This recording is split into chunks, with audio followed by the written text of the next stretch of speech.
This video for you is about how to navigate between children and see the different courses and content slash assignments that they may have. So again, you start by going up here. Currently I'm on my personal view, and I could go to each of my children, my elementary student, my middle school student, my high school student. So I'm going to start with my high school student.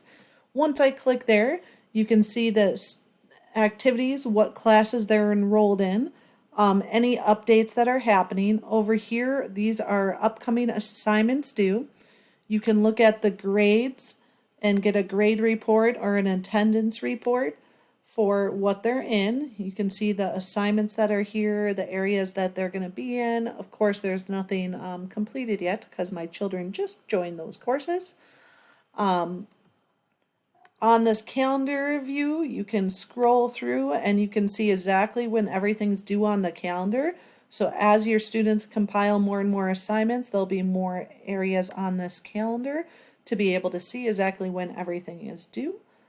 If your child was in any groups, the groups would be there. The courses would be here for their various things. I'm going to switch to Mr. Spud here because Spud happens to be in more than one class.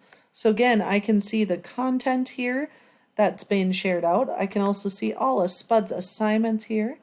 Again, an easier view to see assignments is right here with the calendar. So you can see he has 3 assignments here, she does, there for one class, and then down here for the other class.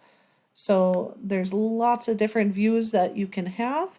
I can click on those individual assignments and see what it is, and then I can even click one step further and see exactly what is happening.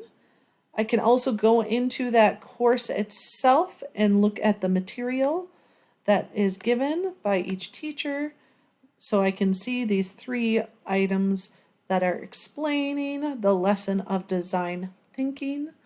So again, I can go to my individual students over here, go to any of them to see their content. Then I can go into any of the classes themselves.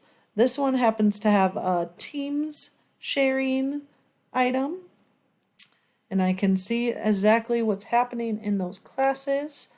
Let me go to his other course now, navigating back to the STEAM class.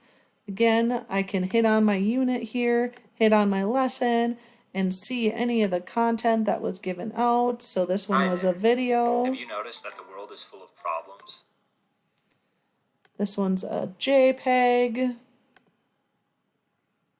And then this was a quick, here's a link to view other items that they could do from home. Again, I can click on any of the assignments themselves and I can view exactly what's happening in those assignments. Or I can see anything else that needs to be submitted. Again, I can check grades by going to the grade report and clicking on any of the various assignments and looking what their grades are. So hopefully that helps you a little bit with navigating around to see your individual students. Again, the calendar view when you go into their thing shows everything that's assigned on the way out. The courses would get you into the various classes they have, and within those classes you can look at the assignments and the content of those classes. So there's really no reason that you don't have access to anything of your students on Schoology using your parent account.